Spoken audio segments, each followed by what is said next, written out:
Hello train. Today I am going to explain the 1.5 his first flight. First flight. Flight म्हणजे झेप किंवा उड्डाण.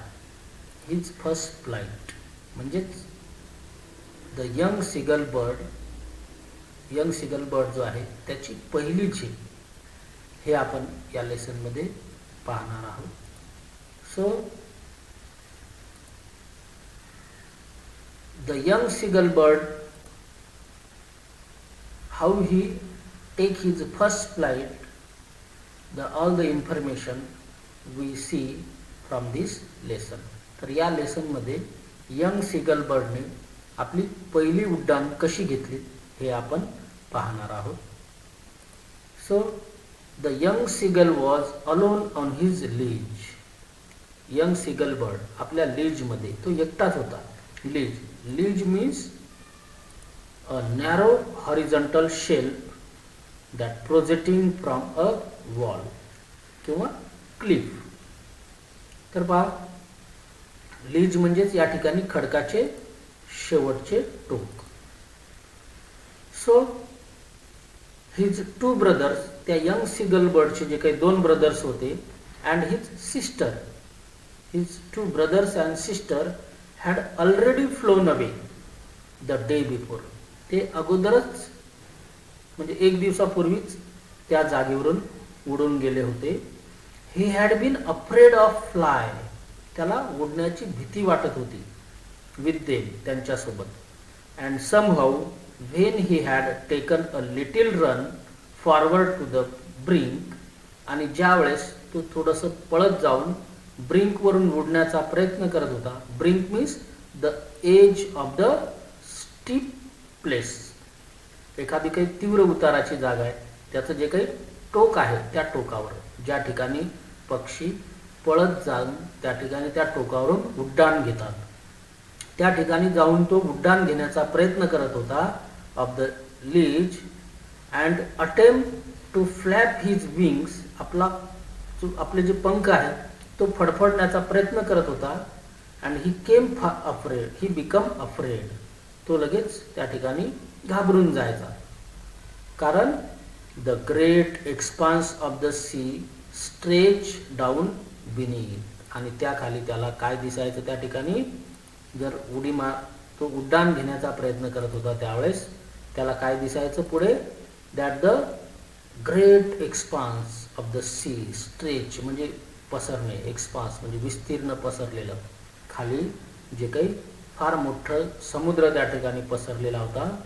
And it was such A long way down. आणि फार दूर असा रस्ता होता.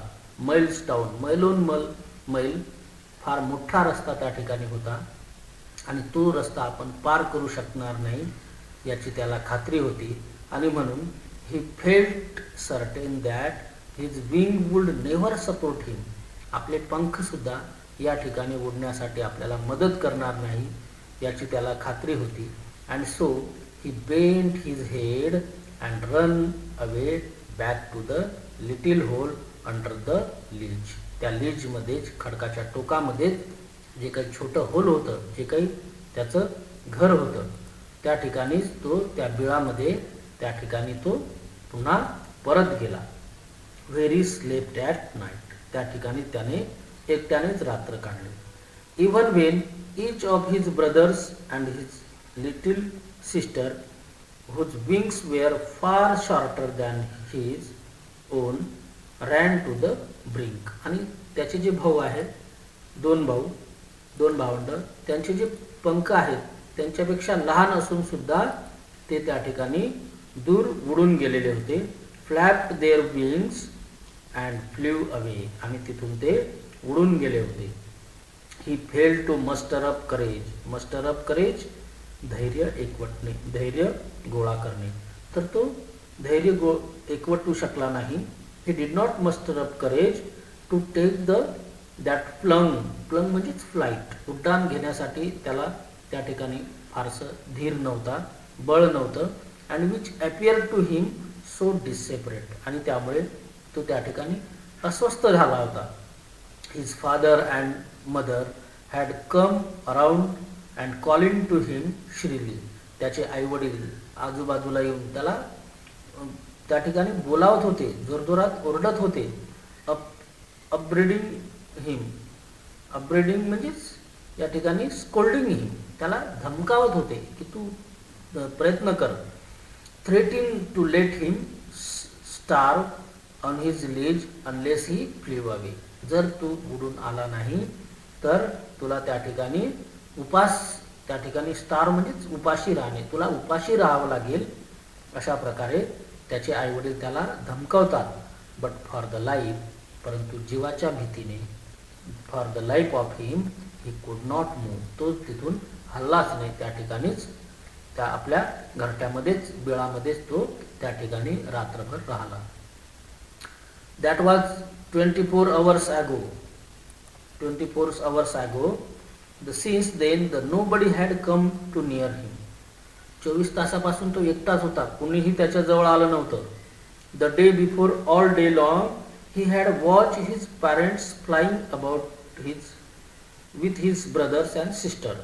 त्याचे जे पॅरेंट्स आहेत, त्याचं जे भावंड आहे, त्यांच्यासोबत त्या ठिकाणी मस्त उडण्याचा आनंद घेत होते. आणि उडताना perfecting them in the art of flight, आणि कसं उडायचं याची त्यांना शिक्षण देत होते. And teaching them how to skim. Skim म्हणजेच या ठिकाणी move lightly just above the surface. सरफेसवरून कसं उडायचं, पाण्यावरून कसं उडायचं, हे त्याला त्या ठिकाणी शिक्षा देत होते.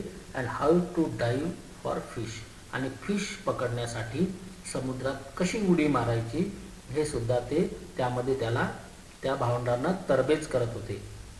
He had in fact seen his older brother catch his first herring and devour it.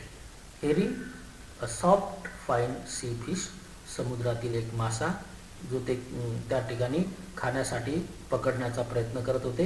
And डेव्हर्ड it, डेव्हर्ड म्हणजेच ईट अप हंग्रीली, भूक लागल्यानंतर आपण अधाशीपणे जे खातो त्याप्रमाणेच त्याचे जे भावंड आहे त्यांनी तो जो मासा आहे, हेरिंग मासा, त्या ठिकाणी तो मासा त्या ठिकाणी त्यांनी पकडला होता. आणि तो मासा पकडून त्या ठिकाणी मासा खाण्याचा आनंद सुद्धा ते घेत होते. Standing on the rock while his parents circled around raising a proud cackle. आणि त्यांच्या आजूबाजूला त्यांचे जे पॅरेंट्स आहेत एक अभिमानाने त्या ठिकाणी त्यांच्या आजूबाजूला ओरडत होते. And all the morning the whole family had walk about on the big plateau. आणि पूर्ण फॅमिली जी आहे त्या ठिकाणी, संपूर्ण फॅमिली ही त्या ठिकाणी पठारावर त्या ठिकाणी बसलेली होती. And opposite of the cliff that taunting him for his cowardice. Cowardice म्हणजे भित्रेपणा, लॅक ऑफ करेज, म्हणजे त्याच्या भित्रेपणाबद्दल त्या क्लिफच्या अपोजिटला सगळी फॅमिली त्याला त्या ठिकाणी उडत नाही, उडण्यास प्रयत्न करत नाही म्हणून त्याला डिवचत होते, त्याला टॉन्टिंग करत होते, त्याला चिडवत होते. The sun was now ascending the sky. हळूहळू सूर्य त्या ठिकाणी दुसऱ्या दिवशी आकाशात वर जात होता.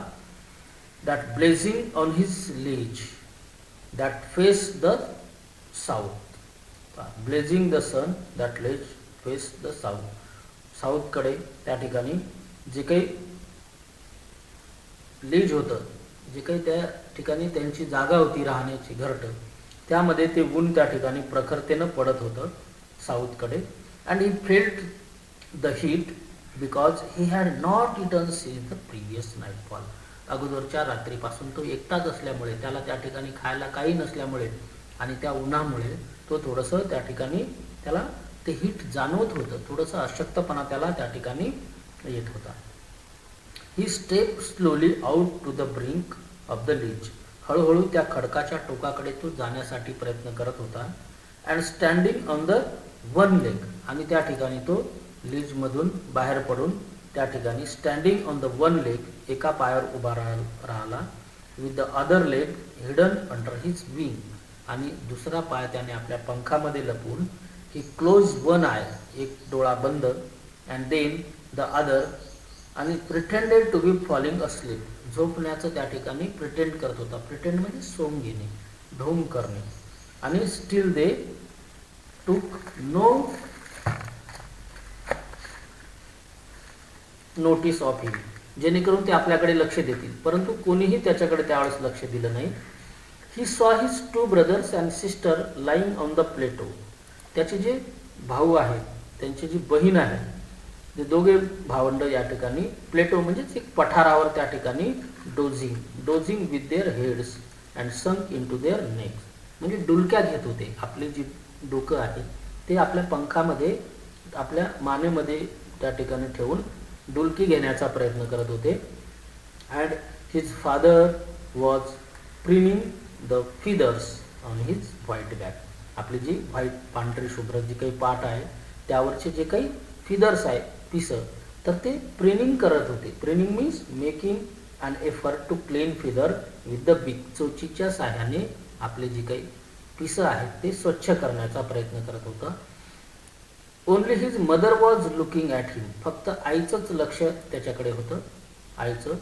And she was standing on the little high hump म्हणजेच round raised mass on the land, म्हणजे जमिनीवर, तो त्या पठारावरील जो काही उंच भाग आहे त्या उंच भागावर. ऑन द प्लेटो म्हणजेच पठारावरील जो काही उंच भाग आहे त्या उंच भागावर आई बसून तीच फक्त त्या यंग सिगल बर्डकडे पाहत होती.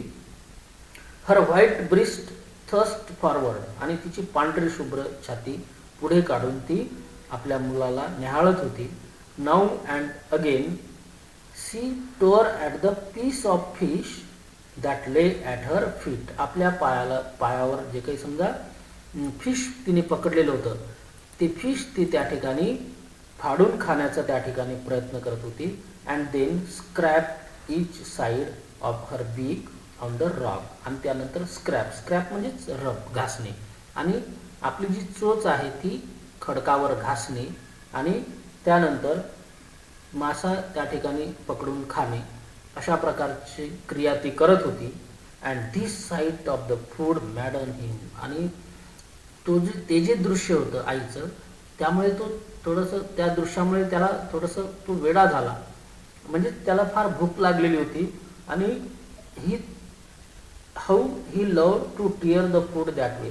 अशा प्रकारे त्या ठिकाणी फूड फाडणे आणि त्या प्रकारे खाणे. आणि त्याचबरोबर स्क्रॅपिंग हिज बीक now and again on wheat it. आपली जी बीक आहे खडकावर त्या ठिकाणी घासणे आणि व्हेट म्हणजे त्याला धारदार करणे, हे सुद्धा त्याला फार आवडत होतं. आणि म्हणून हे दृश्य पाहून ही बिकम मॅडन.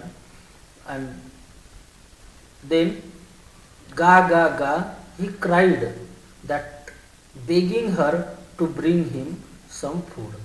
आणि लगेच तो ओरडला की त्याला सुद्धा तशा प्रकारचं फूड पाहिजे. तो आईकडे मागणी करायला लागला. तर आईने सुद्धा उत्तर दिलं, पा गा कोल आहा, this is the sound of the birds, seagull bird. She scream back. आणि ती सुद्धा परत ओरडली. कशी? Derisively means in a manner showing someone that is stupid. म्हणजे एक प्रकारची एक उपहासाने सुद्धा ती त्या ठिकाणी त्याला प्रत्युत्तर दिलं. But he kept calling plaintively. परंतु तो त्याचं ओरडणं चालूच होतं यंग सिगलचं. आणि ते कसं? प्लॅन्टिव्हली मीन्स एक्सप्रेसिंग सॉरो. अत्यंत केविलवाणीपणे त्याला भूक लागलेली असल्यामुळे त्याने आपली मागणी आईकडे चालूच ठेवली होती. And after a minute or so he uttered a joyful scream. काही वेळानंतर तो अत्यंत आनंदाने उड्या मारायला लागला. कारण that his mother had pick up a piece of the fish and was flying across to him with it. आईने माशाचा तुकडा एक तोंडात घेतला आणि ती त्या यंग सिगल बर्डच्या दिशेने त्या ठिकाणी येत होती. आणि त्यामुळे तो आनंदाने ओरडला. ही लीन्ड आउट एगरली. त्याच्या मनात फार उत्साह निर्माण झाला.